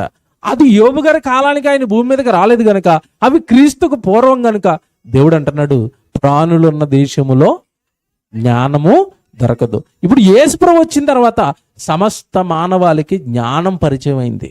అదేంటండి, యేసుప్రభు మాటల్లో జ్ఞానం ఉందా? యేసుప్రభు మాటల్లో ఈ మానవాళికి మంచి జరుగుతుందా, క్షేమం? జ్ఞానం అంటే అదే కదండి. జ్ఞానం అంటే అల్టిమేట్గా మనిషికి ఏం చేయాలి? మంచి చేయాలి. మనిషికి ఏమి ఇవ్వాలి? క్షేమాన్ని ఇవ్వాలి. మనిషి జీవితాన్ని బాగు చేయాలి. దానే కదా జ్ఞానం అంటాం. మనిషిని పాడు చేసేది జ్ఞానమా, మనిషిని బాగు చేసే జ్ఞానమా? మీరు చెప్పండి. బాగు చేయాలి, దాన్ని అనాలి టెక్నాలజీ అని, దాన్ని అనాలి జ్ఞానము అని. మరి ఈరోజు మనం స్కూల్కి వెళ్తున్నాం, పిల్లలు కాలేజీలకు వెళ్తున్నారు, యూనివర్సిటీకి వెళ్తున్నారు. ఏమంటే వాళ్ళు నేర్చుకునేది అంతా కూడా ఈ లోక సంబంధమైన జ్ఞానం. దానివలన మేలు జరగటం కంటే ఏదో సర్టిఫికెట్ వచ్చింది దాంతో బ్రతుకుతున్నాడు అన్న ఒక మనకు ఆశ తప్ప, లేదంటే ఏదో చదువుకున్నాడు సర్టిఫికెట్ వచ్చింది దాంతో ఉద్యోగం చేసుకున్నాడు క్షేమంగా ఉంటున్నాడు అన్న ఆలోచన తప్ప వ్యక్తిత్వ వికాసం లేదంటే వ్యక్తి నిర్మాణం అనేది మనం పంపిస్తున్న స్కూల్ ద్వారా కానీ, కాలేజీల ద్వారా కానీ, యూనివర్సిటీల ద్వారా కానీ వ్యక్తిత్వ వికాసం ఏమైనా జరుగుతుందా? మీరు చెప్పండి. వ్యక్తిలో మార్పులు ఏమైనా వస్తున్నాయా? వ్యక్తిగతంగా ఏమైనా మంచోడు అవుతున్నాడా? లోక సంబంధమైన చదువులను బట్టి అడుగుతున్నాను నేను. వ్యక్తిగతంగా ఏమైనా మంచోళ్ళు అవుతున్నారండి? ఇప్పుడు ఈరోజు బీటెక్ కానీ ఎంటెక్ కానీ బాగా చదువుకుంటున్న పిల్లలు వాళ్ళు చక్కగా ల్యాప్టాప్లు పట్టుకుని ల్యాప్టాప్ల మీద కూర్చుని జ్ఞానం నేర్చుకుని గొప్ప వాళ్ళు అవుతారని మనం అనుకుంటున్నాం. ఇప్పుడు మీరు సైబర్ నేరాలని ఒక డిపార్ట్మెంట్ ఉంటుంది, సైబర్ క్రైమ్స్. అక్కడికి వెళ్ళి ఈ సైబర్ నేరాలు చేసిన వాళ్ళందరూ ఎవరైనా అడగండి లిస్టు. చదువుకున్న వాళ్ళ, చదువులేని వాళ్ళ? ఇప్పుడు చదువులే మనుషులు ఏం చేసాయి? నేరాలు. వాడికి తెలియకుండా వాడు ఏటీఎం డబ్బులు ఎలా కొట్టేయాలో నేర్చుకున్నాడు వీడు వెళ్ళి ల్యాప్టాప్ పట్టుకుని బడిలో. అది ఈరోజు జ్ఞానం. లేదా చదువుకున్న వాళ్ళే చదువు పేరుతో ఈరోజు జరిగిస్తున్న ఏమండి ఘోరాలు నేరాలు మీకు తెలియదు కదా. చదువుకున్న వాళ్ళే చేస్తున్న ఎన్నో క్రైమ్స్ మీకు తెలియదు కదా. వార్తలు పెడుతుంటే సాఫ్ట్వేర్ ఇంజనీరు ఆత్మహత్య, సాఫ్ట్వేర్ ఇంజనీరు ఏమండి మర్డర్ చేశాడు, దొంగతనం చేసి, ఇటు అంత చదువుకుని చక్కగా ఉద్యోగం చేస్తూ నీకు వ్యక్తిత్వ వికాసం ఏమి రాలేదా? నువ్వు నేర్చుకున్న జ్ఞానం అంటే రాలేదు. నేను చెప్తాను, ఇప్పుడు జాగ్రత్తగా వినాలి. క్రీస్తులో జ్ఞానం ఉందని మేము ఎలా చెప్తామంటే, జ్ఞానం అంటే ఏంటో చెప్తాను. ఆ జ్ఞానం మనిషిని ఎలా చేయాలో చెప్తాను. ఆ జ్ఞానం క్రీస్తు ద్వారా వచ్చి మనుషులందరినీ ఎలా చేసిందో, జ్ఞానం అంటే ఏంటో బైబిల్లో రాయబడింది. నువ్వు అనుకున్నట్టుగా డ్యాములు కట్టడం, కరెంటు కనిపెట్టడం ఇది జ్ఞానం అనుకున్న అపోహలో నువ్వు ఉన్నావు. జ్ఞానం అంటే ఏంటో చెప్తానని దేవుడు బైబిల్లో చెప్తున్నాడు. యాకోబు గారు రాసిన పత్రిక 3వ అధ్యాయం 15వ వచనం చూడండి. యాకోబు గారు రాసిన పత్రిక 3వ అధ్యాయం 15వ వచనం అండి.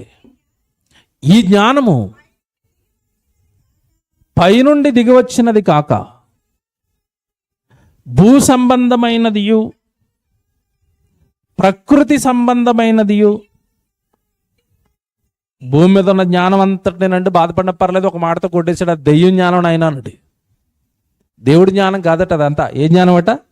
దెయ్యం. దేవుడి జ్ఞానం అయితే బాగు చేస్తుంది, దెయ్యం జ్ఞానం అయితే పాడు చేస్తుంది. పాడు చేస్తున్న దాని జ్ఞానం అనుకు నువ్వు బరపడ్డావు, అదంతా దెయ్యం జ్ఞానం అన్నట్టు. నెక్స్ట్, ఎలా అనగా, ఎందుకంటే ఇక్కడ జాగ్రత్తగా వినండి, ఈ జ్ఞానం లోక సంబంధంగా మనుషులు సంపాదించిన జ్ఞానం మనిషిని ఎలా తయారు చేసిందంటే మత్సరము.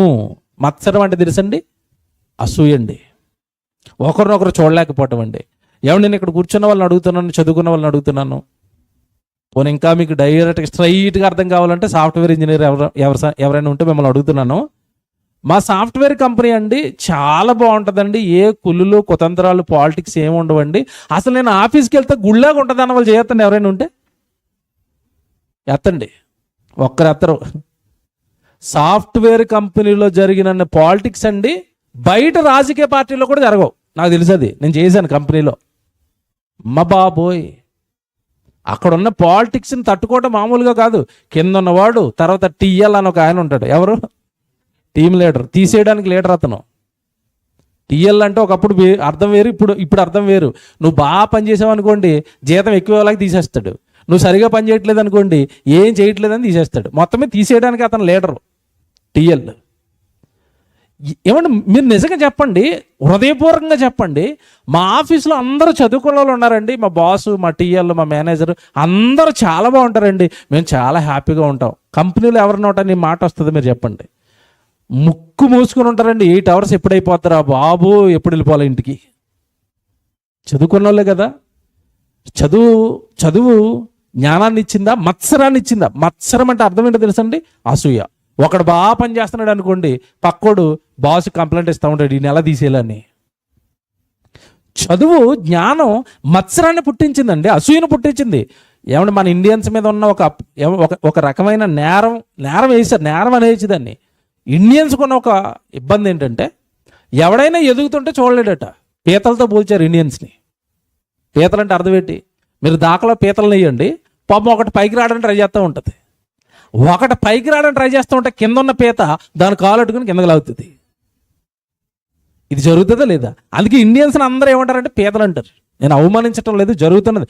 మన తప్పులు మనకు తెలియదు. అలాగే ఆడేడు బయటోడు గొప్పడని చెప్పడం, ఆడు మనకంటే దుర్మార్గుడు, ఆడి కల్చర్ దౌర్భాగ్యం. ఇండియన్స్గా వీఆర్ బెటర్. కాకపోతే మనలోనూ చిన్న చిన్న లోపాలు ఉన్నాయి. బయట దేశాల్లోకి వెళ్ళిపోతే చెడిపోయిన దేశాలు కదండి అవి.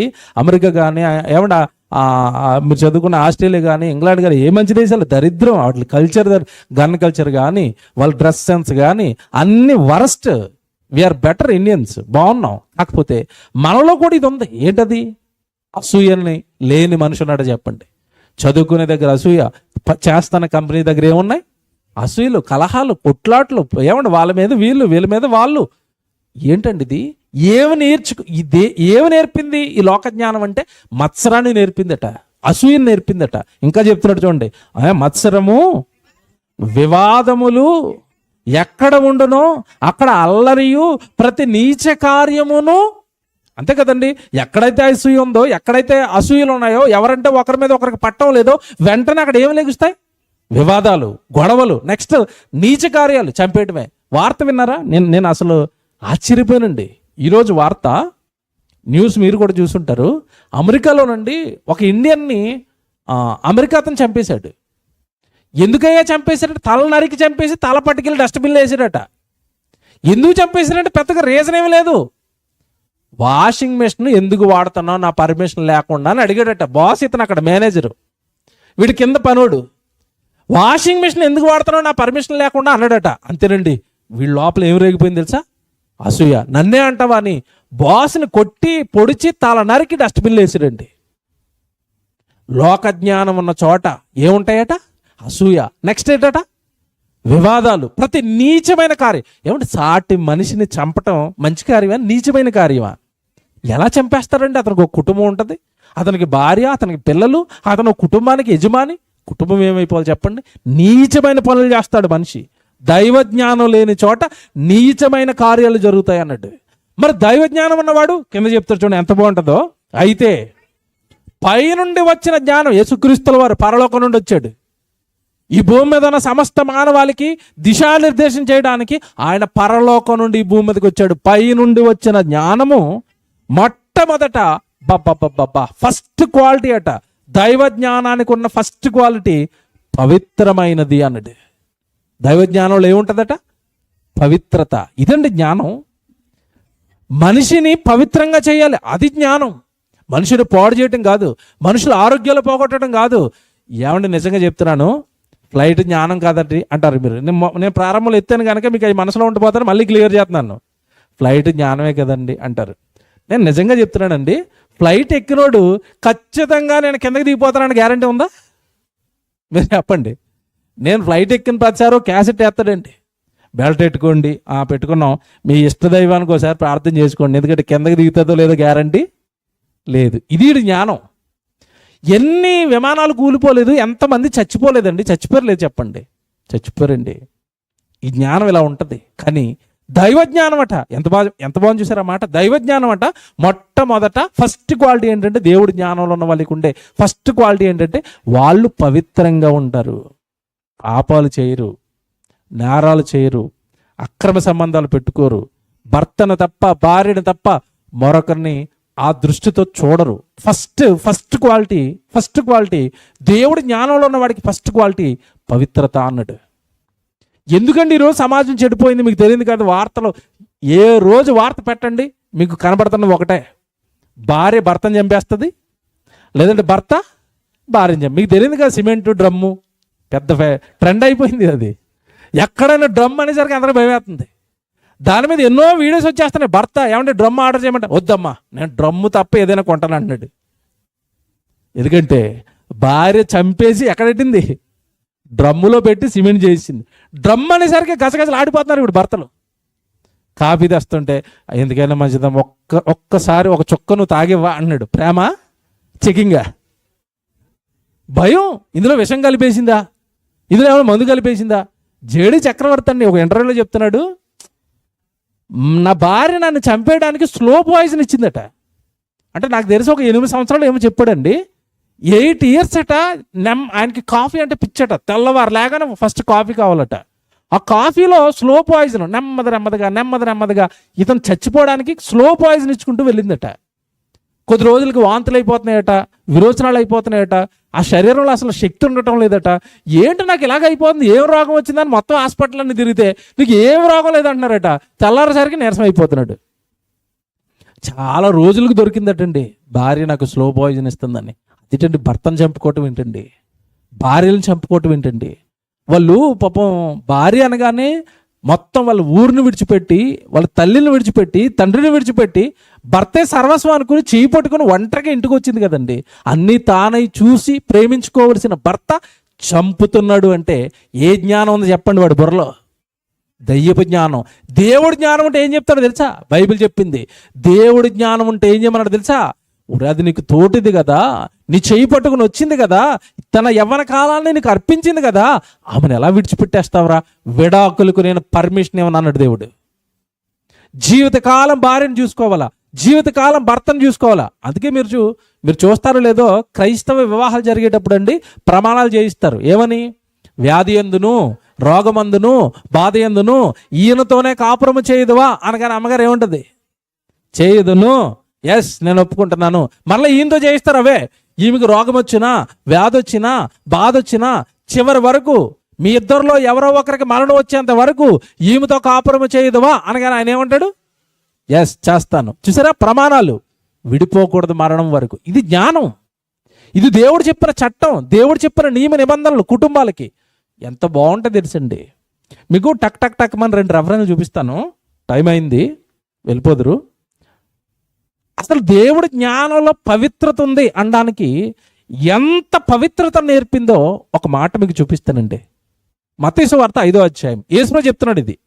యేసు ప్రభు భూమి మీద వచ్చినప్పుడు ఆయన చేస్తున్న ప్రసంగాలలో ఒక మాట ఇది. మత్తయి సువార్త 5వ అధ్యాయం 27వ వచనం. మత్తయి సువార్త 5వ అధ్యాయం 27వ వచనం. వ్యభిచారము చెయ్యవద్దని చెప్పబడిన మాట మీరు విన్నారు కదా. అది పెద్దదేం కాదు, లోకం చెప్పింది. అప్పుడు మనుషులు కూడా పెద్ద వాళ్ళు కూడా చెప్తారు. ఏమని చెప్తారు? వ్యభిచారం చేయొద్దండి, భార్యతో ఉండండి, భర్తతో ఉండండి, ఎవరైనా చెప్తారు ఇది. వ్యభిచారం చేయవద్దని చెప్పబడిన మాట మీరు విన్నారు కదా.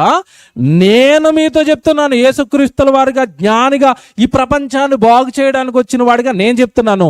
నేను మీతో చెప్పున్నది ఏమనగా, ఒక స్త్రీని మోహపు చూపుతో చూచువాడు అప్పుడే తన హృదయమందు ఆమెతో వ్యభిచారం చేస్తున్నాడు. అసలు లోకం వ్యభిచారం తప్పని చెప్తే యేసుప్రభు ఏం చెప్పాడు తెలుసండి? ఏ స్త్రీని కూడా మోహపు చూపుతోనైనా కూడా మీరు చూడకూడదు. అలా చూసావా నువ్వు వ్యభిచారివి అన్నాడు. చూసారా? చూపే పాపం, చూపే నేరం. అసలు చూడొద్దు. ఏ స్త్రీని కూడా మోహపు చూపుతో నువ్వు చూడొద్దు, నీ భార్యను తప్ప. ఆ ఉద్దేశంతో ఏ స్త్రీ వైపు నువ్వు చూడొద్దు అన్నాడు. ఇది జ్ఞానం అండి. ఇదండి సమాజాన్ని బాగు చేసేది. ఇదండి సమాజానికి కావాలి. ఇదండి సమాజంలో ఉన్న మనుషులను మనుషులుగా మార్చేది. అందుకే చెప్తున్నాను, ప్రాణులున్న దేశంలో ఏం దొరకదు అన్నాడు? జ్ఞానం దొరకదు. జ్ఞానం అంటే క్రీస్తు మాటల్లో ఉంది. ఈరోజు కుటుంబాలు కూలిపోవడానికి, కుటుంబాలు రోడ్డున పడిపోవడానికి, భార్య భర్తలు ఇద్దరు కొట్టుకోవడానికి, తిట్టుకోవడానికి, చంపుకోవడానికి ప్రధానమైన కారణం అక్రమ సంబంధాలు కాదంటారా మీరు చెప్పండి? అక్రమ సంబంధాలకు అడ్డుకట్ట వేశాడు యేసుక్రీస్తు వారు. ఏ స్త్రీనైనా నువ్వు మోహం చూపుతో చూసావా, అప్పుడే నీ హృదయంలో ఏం చేస్తున్నావు తెలుసా? వ్యభిచారం చేస్తున్నావు. వ్యభిచారికి దేవుడు ఏ శిక్ష వేస్తాడో, వ్యభిచారం చేసిన వాళ్ళకి దేవుడు ఏ శిక్ష వేస్తాడో, మోహపు చూపు చూస్తే నీకు కూడా అదే శిక్ష వేస్తాడని చూపుల దగ్గరే కట్టి పడేశాడు దేవుడు. ఇది జ్ఞానం అంటే. కాలేజీలో చెప్పారా ఇది? చెప్పండి. కాలేజీలో పిల్లలకు చెప్పారా ఇది? యూనివర్సిటీల్లో నేర్పించారా? ఎవడు మన కాలేజీలకి లక్షల రూపాయలు, వేల రూపాయలు ఫీజులు కట్టి వాళ్ళ కాలేజీలకు పంపిస్తుంటే, కాలేజీల్లో ఈ రోజున్న యువత యవనస్తులు ఏం చేస్తున్నారో మీకు తెలియదు కదా. ఏం చేస్తున్నారు వాళ్ళు? ప్రేమ పేరుతో, పెళ్ళిళ్ళ పేరుతో చదువుకోరని కాలేజీకి పంపిస్తే ఇంట్లో పోరాడి ఒక బండి తీసుకుని ఆ బండి మీద ఆమెను ఎక్కించుకుని ఊరంతా తిరుగుతున్నాడు వీడు. జరగట్లేదా ఇది? వాడు చిన్నప్పటి నుంచే జ్ఞానంలో పెరిగితే ఏమంటే నిజంగా మాట చెప్తానండి, బైబిల్ ఎంత కట్టడి చేసిందో చెప్తానండి. ఈరోజు యవనస్తులు, సమాజం పాడైపోయింది, టీవీ మీడియా పాడైపోయింది. టీవీ ఆన్ చేయండి, సినిమా ఆన్ చేయండి. అసలు ఈ మీడియా అంతా కూడా గబ్బు పట్టించారండి, సొసైటీని పాడు చేశారు. ఏంటి టీవీ ఆన్ చేస్తే? చిన్న పిల్లలు, వాళ్ళ మధ్యలో ఏంటి? ప్రేమ. పెద్దవాడు ప్రేమ, ముసలోడు ప్రేమ. అసలు బాబో ఈ లవ్ స్టోరీలు చూడలేకపోతున్నాం, చచ్చిపోతున్నాం. ప్రేమలే. ఆడు ఏ కథ తీయండి, అడి తిప్పి ఇడి తిప్పి ఎక్కడ కలుపుతాడు వచ్చి? ప్రేమ, లవ్ స్టోరీ, ప్రేమ, లవ్. మీకు ఒక దండంరా. బైబిల్ చెప్తాను ఇప్పుడు. పెళ్ళికి ముందు ప్రేమ అన్నావంటే తాట తీసేస్తానన్నాడు దేవుడు. ప్రేమించమన్నాడు. ఎప్పుడు ప్రేమించమన్నాడు తెలుసా? భార్యలారా మీ భర్తలను ప్రేమించండి, భర్తలారా మీ భార్యలను లవ్ చేసుకోండి, స్టార్ట్ చేయండి. కానీ ఎప్పుడు? బిఫోర్ మ్యారేజా, ఆఫ్టర్ మ్యారేజా? ఆఫ్టర్ మ్యారేజ్ లవర్స్గా మారండి. ఇది బైబిల్. ఎంత బాగుందండి? బాగుందా లేదు చెప్పండి. బిఫోరే లవ్ అయిపోతే, బిఫోరే లవ్ అయిపోయింది, బిఫోరే ఏమంటే పార్కులో తిరిగేశాడు, బిఫోరే పబ్బులు అయిపోయినాయి, క్లబ్లు అయిపోయినాయి, ఓయో రూమ్లు అయిపోయినాయి, ఇక భార్యను ఏం ప్రేమిస్తాడు వీడు? అన్నీ అక్కడ అయిపోయినాయి. దరిద్రుడిగా మారుంటాడు అప్పటికి. ఇంకా చెప్పాలంటే బోరుకు వచ్చిన బండి అయి ఉంటుంది, ఆ బండికి పెళ్ళి. దరిద్రం అండి ఇది. దేవుడు శాసించాడు ఈ సమాజాన్ని. తప్పు చేస్తున్నారు మీరంతా. తప్పులు ఇవన్నీ, నేరాలు ఇవన్నీ, పాపాలు ఇవన్నీ. భర్తలారా భార్యలకు లోబడండి, భార్యలారా భర్తలు. ఇదండి కదండి ఈ జ్ఞానం కదండి. ఇది సమాజాన్ని సంస్కరించేది కదండి, మేలు చేసేది కదండి, బాగు చేసేది కదండి. ఎంతటి కఠినంగా చెప్పాడో జ్ఞానం, ఎంత కఠినమైన మాటలు చెప్పాడో. అసలు పాపం అంటే ఎంత, ఏ పీక్ తీసుకెళ్ళాడో పవిత్రమైన జ్ఞానంతో ఓ మాట చూపిస్తాను మీకు. సామెతల గ్రంథానికి రండి. 12వ అధ్యాయం 2వ వచనం చూడండి. సామెతల గ్రంథం 12వ అధ్యాయం 2వ వచనం. సత్పురుషునికి యెహోవా కటాక్షము చూపును, దురాలోచనలు గలవాడు నేరస్తుడు. దేవుడు తీర్పు తీరుస్తాడట. ఆలోచనలు బాగోపోయినా నువ్వు చెడ్డోడవని తీర్పు తీరుస్తాడట. ఎవడు కోట్లు ఎప్పుడు తీరుస్తే చెప్పండి? చెడ్డోడని, దొంగని, ఎవడు మంచోడు కాదని కోట్లు ఎప్పుడు తీరుస్తే చెప్పండి? తీర్పులు నాకు చెప్పండి. ఆడు దొరకాల, దొరకకుండా మేనేజ్ చేశాడు దొరే. దొరికినోడు దొంగ, దొరకనోడు దొర. కానీ దేవుడు చేస్తే నేరస్తుడు అన్నాడా? కాదు. ముందేమో చూస్తే నేరస్తుడు అన్నాడు. ఈ వచనం దగ్గరికి వచ్చేసరికి నువ్వు చెడ్డ ఆలోచనలు ఆలోచించినా సరే ఈమెను ఎలా పాడు చేద్దాం, ఈ కుటుంబాన్ని ఎలా పాడు చేద్దాం, వీడిని ఉద్యోగం నుంచి కిందకి ఎలా లాగేద్దాం, వీడి గురించి బాస్కి ఎలాంటి కంప్లైంట్లు చెప్దాం, ఈ చెడ్డ ఆలోచనలు ఎవడైనా చేస్తున్నాడు అనుకోండి, అప్పుడు వాడు దేవుని దృష్టిలో ఎవరట? నేరస్తుడు. నెంబర్ 1 ఖైదీ వీడే అన్నాడు. ఎలాగుంది జ్ఞానం? ఆలోచనల దగ్గర కట్టడి వేస్తుంది, చూపుల దగ్గర కట్టడి వేస్తుంది, మనిషిని మనిషిగా చూడు అని చెప్పింది, ప్రేమించమని చెప్పింది. నిన్ను వలె నీ పొరుగువాడు నువ్వేం చేయాలి? ప్రేమించాలి. ఈ జ్ఞానం పవిత్రమైందండి. మళ్ళీ చెప్తున్నాను, క్రీస్తులో ఉంటే పవిత్రత వస్తుంది, క్రీస్తులో ఉంటే సమాధానం వస్తుంది, క్రీస్తులో ఉంటే శాంతి వస్తుంది, క్రీస్తులో ఉంటే వ్యక్తిత్వం బాగుంటుంది, క్రీస్తులో ఉంటే జ్ఞానం వస్తుంది, క్రీస్తులో ఉంటే ఆలోచనలు మారుతాయి, క్రీస్తులో ఉంటే ఏమన్నా మన బిహేవియర్ మారిపోద్ది. మతం కాదు మారేది, ఇవన్నీ మారుతాయి క్రీస్తులో ఉంటే. ఈ జ్ఞానం మొట్టమొదట పవిత్రమైంది. నేను చెప్పాలి ఇవన్నీ ఒక్కోదానికి ఎక్స్ప్లెనేషన్ ఇచ్చుకుంటూ వెళ్ళాలి, కానీ టైం అయిపోద్ది. చదువుతూ వెళ్తున్నాను.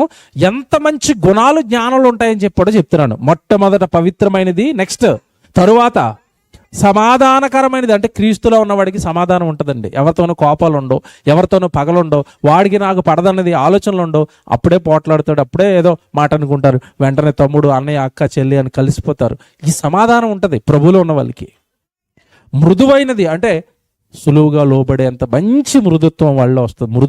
మృదువైనది, సులభముగా లోబడినది, కనికరముతోను మంచి ఫలములతోనూ నిండుకొనిది, పక్షపాతమైనను వేషధారణను లేనిదై. మనుషుల్లో ఈరోజు బాగా మనం సహించుకోలేకపోతాను ఇంకో గుణం అండి వేషధారణ అండి. మీకు తెలియదు కాదు కదా, మీ ముందే అక్క బాగున్నావా అంటారు, పక్కకి వెళ్ళి అమ్మ ఆమె అంటారు వాళ్ళు. మనుషులందరూ ఈ గెటప్లతోనే కదండి. ఎవడ ఒరిజినల్గా ఎవడైనా కనపడుతున్నాడు మీకు? మీరు చెప్పండి. మీకు ఈమె ఒరిజినల్, ఈయన ఒరిజినల్ ఎవరైనా కనపడుతున్నారండి? మనుషుల ముందు ఒక మాట, వెనక ఒక మాట. మన దగ్గర డబ్బులు ఉంటే ఒకలా ఉంటుంది ఫ్రెండ్షిప్, మన దగ్గర డబ్బులు లేకపోతే ఫ్రెండ్షిప్ కొంచెం కట్ అవుతుంది, తగ్గుతుంది. మనం బాగున్నాం అనుకోండి మనకి దగ్గరగా ఉంటారు, మనం బాగోలేదు అనుకోండి దూరంగా ఉంటారు. మనకు ఉద్యోగం ఉండి శాలరీ బాగా వస్తుంటే ఎప్పుడైనా అప్పు కొంచెం ఉపయోగపడతారు కనుక వీడితో అప్పుడప్పుడు హాయ్ అనాలి, బాయ్ అనాలి, వాట్సాప్లో తిన్నావా అని మెసేజ్ పెట్టాలి. నువ్వు ఉద్యోగం ఊడిపోయి ఇంట్లో ఉండు, ఉన్నావా తిన్నావు కదా, సచ్చేవా బతికావు, నీ వైపు కూడా చూడ్డు. అంత కపటదారులండి మన చుట్టూ ఉన్న వాళ్ళు, వేషధారులండి. అలా మారిపోయింది. ఎందుకంటే సొసైటీ అలా బ్రతుకుతుంది కనుక మేము అలాగే బ్రతకాలని అదొక నైజంగా పెట్టుకుని పోతున్నారు వాళ్ళు. కానీ దేవుడి జ్ఞానం దానికి ఒప్పుకోదట. వేషధారణ వద్దునైనా, వాడు డబ్బున్నవాడైనా, డబ్బు లేనివాడైనా, ఉన్నవాడైనా, లేనివాడైనా, పేదవాడైనా అందరినీ మనం ఒకేలా ప్రేమించాలి. వేషధారణ వద్దు, లోపల ఒకటి బయట ఒకటొద్దు. అంతరంగ శుద్ధి దేవుడు బాగా నేర్పేదండి బైబిల్లో. హృదయ శుద్ధి, అంతరంగ శుద్ధి, కపటం ఉండకూడదు. మనం అందరినీ ప్రేమించాలి. ఇదండి జ్ఞానం. ఇది జ్ఞానంలో ఉన్న గొప్ప క్వాలిటీస్. ఒక మాట చెప్పి ముగించేస్తాను, టైం అయిపోయింది. ఒక మాట చెప్పి ముగించేస్తాను. మీరు సామెతల గ్రంథం చదివారు కదా ఇందాక. నిజంగా మనిషి యొక్క వ్యక్తిత్వం ఆలోచనలోనే చెడు ఆలోచనలోనే ఉంది, మానేయాలని చెప్పిన దేవుడు ఒక వ్యక్తి సమాజానికి నచ్చాలి అన్నా, వాళ్ళ కుటుంబం బాగుండాలి అన్నా, వాళ్ళ పిల్లలు బాగుండాలి అన్నా, వాళ్ళలో ఉండవలసిన కొన్ని క్వాలిటీ చెప్పాడండి, గుణాలు చెప్పాడండి. అది చెప్పి ముగించేస్తాను. కొలసీలకు రాసిన పత్రిక తీయండి, 3వ అధ్యాయము 12 నుంచి 16 వరకు చదువుదాం. కొలసీలకు రాసిన పత్రిక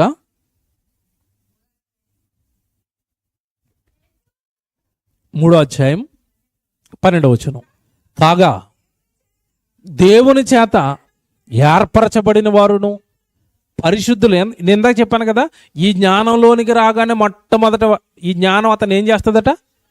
పరిశుద్ధం చేస్తుంది. ఎందుకంటే ఈ జ్ఞానము మొట్టమొదట పవిత్రమైనది. పాపాలు చేయనివ్వదు, మనిషిని నేరాలు చేయనివ్వదు, మటలు చేయనివ్వదు, నరహత్యలు కానీ, వ్యభిచారం కానీ, దొంగతనాలు కానీ ముందే ఆజ్ఞలుగా పెట్టేశాడు దేవుడు. నా దగ్గరకు వచ్చావా, ఇవేవి నువ్వు చేయకూడదు అన్నాడు. అబద్ధ సాక్ష్యాలు పలకూడదు, నీ పొరుగు వారిని ఏదో ఆశించకూడదు, నీ పొరుగు వాని భార్యను ముట్టకూడదు. ఇవన్నీ శాసనాలు, బైబిల్ చేసిన శాసనాలు. కనుక ఈ జ్ఞానం దగ్గరకు వచ్చిన వాడు మొట్టమొదట వాడు ఎలా మారిపోతాడంటే పవిత్రుడిగా, పరిశుద్ధుడిగా మారిపోతాడు. అదే చెప్తున్నాడు అక్కడ, మీరు దేవుని చేత ఏర్పరచబడిన వారును పరిశుద్ధులైన వారికి తగినట్లుగా.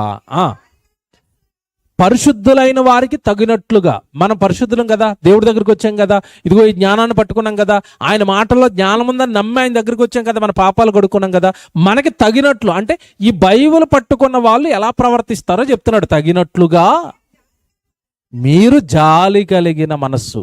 ఏమంటే ఒక మాట చెప్తానండి, క్రైస్తవుడు అనగానే వాడు లోపలికి వచ్చే ఫస్ట్ క్వాలిటీ అంటే జాలండి. మనుషుని చూడగానే జాలేస్తుంది. ఈరోజు చూడండి, చారిటీస్ కానీ, ఈరోజు క్రైస్తవ మిషనరీలు భారతదేశంలో కట్టిన హాస్పిటల్స్ కానీ, భారతదేశంలో వాళ్ళ సేవలు అందించడానికి, చదువులు చెప్పడానికి వాళ్ళు కట్టిన కాలేజీలు కానీ, స్కూల్స్ కానీ, మీరు ఈ చారిటీలు అన్నీ చూస్తేనండి ఒకటే, మనకు చదువు ఉంది, అందరికి ఏముండాలి? చదువు ఉండాలి. మనకు వైద్యం అందుతుంది, అందరికి ఏం అందాలి? వైద్యం అందాలి. నా చిన్నప్పుడు అండి, మీరు నమ్మరు, మాది ఈస్ట్ గోదావరిలో అమలాపురం అనే ఒక ఊరు, దాని పక్కనే అంబాజీపేట అని ఒక ఊరు ఉంటుంది. చాలామందికి తెలుసు, అంబాజీపేట అని ఊరు ఉంటుంది. అక్కడ ఒక హాస్పిటల్ ఉంటుందండి, మిస్సమ్మ హాస్పిటల్ అంటారు దాన్ని, చాలా ఫేమస్, ఆ ఏరియా వాళ్ళకి తెలుసు. అది మిస్సమ్మ హాస్పిటల్ అంటే అర్థం ఏంటంటే అది క్రిస్టియానిటీకి సంబంధించిన, చారిటీకి సంబంధించిన హాస్పిటల్. విషయం ఏంటనుకున్నారు? ఒకప్పుడు అండి హాస్పిటల్ ఎందుకు పెట్టారు చెప్తారు, దాని చరిత్ర చెప్తారండి. హాస్పిటల్ ఎందుకు పెట్టారంటే ఒకప్పుడు అండి ఆ చుట్టుపక్కల డెలివరీస్ అన్నీ కూడా, మన పూర్వానికి వెళ్ళిపోతే డెలివరీలు అన్నీ ఎక్కడ జరిగాయి చెప్పండి? ఇంట్లో జరిగేవి. కొన్నిసార్లు తల్లికి ఏదైనా ప్రమాదం జరిగిందనుకోండి, తల్లో బిడ్డ ఎవరో ఒకరు చచ్చిపోయేవారు. దీనిని గమనించండి, క్రిస్టియన్ చారిటీకి సంబంధించిన వాళ్ళండి హాస్పిటల్ పెట్టారండి. ప్రారంభంలో దాని దగ్గరికి ఎవరు వెళ్ళేవారు కదండి, మిస్సమ్మ హాస్పిటల్ అనేవారు, ఓన్లీ డెలివరీ చేస్తారు దాంట్లో. ఇక రాను వాళ్ళే ఇంటింటికి తిరిగి, అయ్యా ఇంటి దగ్గర డెలివరీస్ ప్రమాదము, డెలివరీ అవుతున్నప్పుడు రక్తం పోతుంది, ఒక సెలైన్ ఉండాలి, వెంటనే రక్తం పెట్టాలి, తల్లి ప్రాణానికి బిడ్డ ప్రాణానికి ప్రమాదం అని ఒక హాస్పిటల్ కడితేనండి నెమ్మదిగా డెలివరీలకి అక్కడికి వెళ్ళడం స్టార్ట్ చేశారండి. ఇప్పుడు మీరు అక్కడికి వెళ్ళి కనుక్కోండి, చుట్టుపక్కలండి సుమారు ఒక 20-30 మండలాల నుంచి డెలివరీలకు అక్కడికి వెళ్తారండి. విషయం ఏంటంటే అప్పటి నుంచి ఇప్పటి వరకు వాళ్ళు ఫ్రీగానే డెలివరీలు వేస్తున్నారు, చిన్న ఫీజు తీసుకుంటారండి. ఏంటిది వండర్ కదండి. క్రైస్తవులు కనుక సేవ, అదే మీరు ఇందా చదువుకున్న మాట, జాలి కలిగిన మనస్సు అంటే ఈ జ్ఞానం ఉన్నవాడికి వెంటనే లోపల ఏం పుడుతుంది? జాలి కలిగిన మనస్సును, ఇంకా ఏమండి, ఇంకా దయాళత్వమును, వినయమును, సాత్వికమును, దీర్ఘశాంతమును ధరించుకున్నాడు. ఇవన్నీ ఈ క్వాలిటీస్ అన్నీ మీలోకి వస్తాయి అన్నాడు. ఎవడైనను, ఏమండి ఇది ఒక్కటే కొంచెం మనసు పెట్టి వినండి, వదిలేస్తాను. ఎవడైనాను మనకు హాని చేస్తే, ఏమండి జాగ్రత్తగా వినండి, ఎవడైనా మనకు హాని చేస్తే లోక జ్ఞానం ఏమని నేర్పుతుంది చెప్పండి? ఏం చేయాలి చెప్పండి? లోక జ్ఞానం ఏం చెప్తుంది? ఇప్పుడు కాలేజీ కుర్రాడు ఉన్నాడు, బీటెక్ ఎంటెక్ చదువుకుంటున్నాడు, వాడిని ఎవడో కోరుండి వాడి బైక్ని నాశనం చేసాడు, వాడి బైక్ను ఎరగొట్టేశాడు. ఈడేం చేస్తారు చెప్పండి? నెక్స్ట్ ఏం చేస్తారు చెప్పండి? ఎవడు నా బైక్ని ఎరగొట్టాడు, వాడికి బండి ఉందా లేదా? ఉంది. ఇప్పుడు నా బండికి ఒక డ్యామేజ్ చేస్తే ఆ బండికి నేను ఇప్పుడు ఎన్ని డ్యామేజ్ చేయాలా? అంతే కదండి. అదేనా ఏమైనా కొత్తగా చేస్తారు మీరు చెప్పండి? మనకి హాని చేస్తే తిరిగి మనం అవతల వాళ్ళకి ఏం చేయాలి?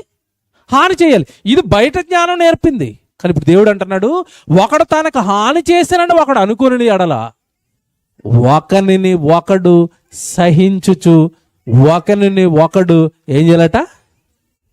ఇదండి జ్ఞానం. సహించండి ఆయన, వాడు మూర్ఖుడు చేశాడు కదా. మీరు సహిస్తే, మీరు భరిస్తే, మీరు ఓర్చుకుంటే ఎప్పటికైనా వాడు ఏం చేస్తాడు?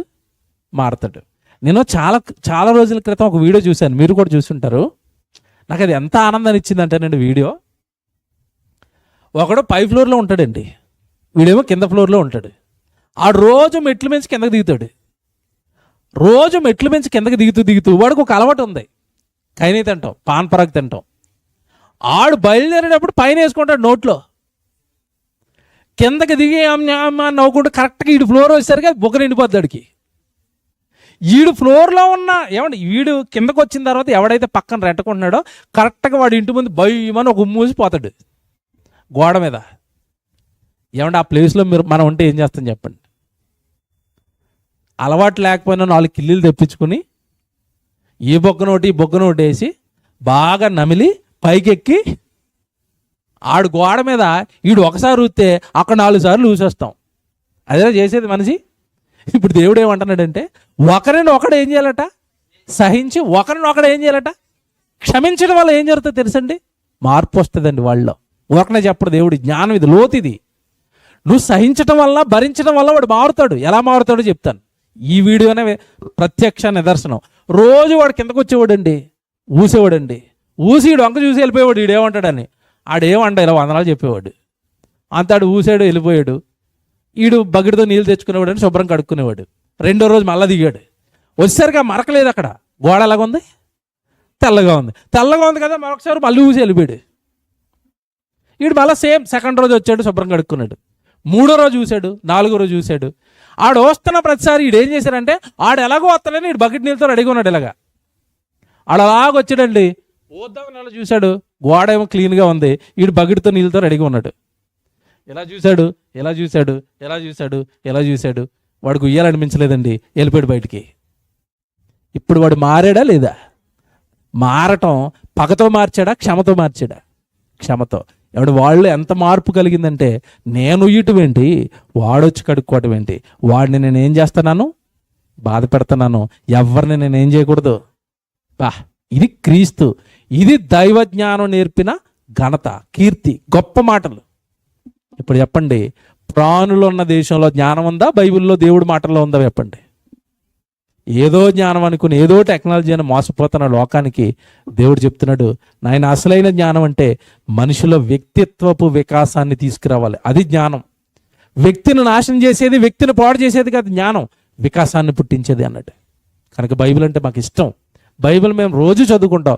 బైబిల్ అంటే మాకు పిచ్చి. ఎందుకంటే ఇలాంటి లోకానికి తెలియనివి, మనిషిని బాగు చేసేవి ఎన్నో మాటలు బైబిల్ నేర్పింది. కనుక లోకమెరుగని మహాజ్ఞానం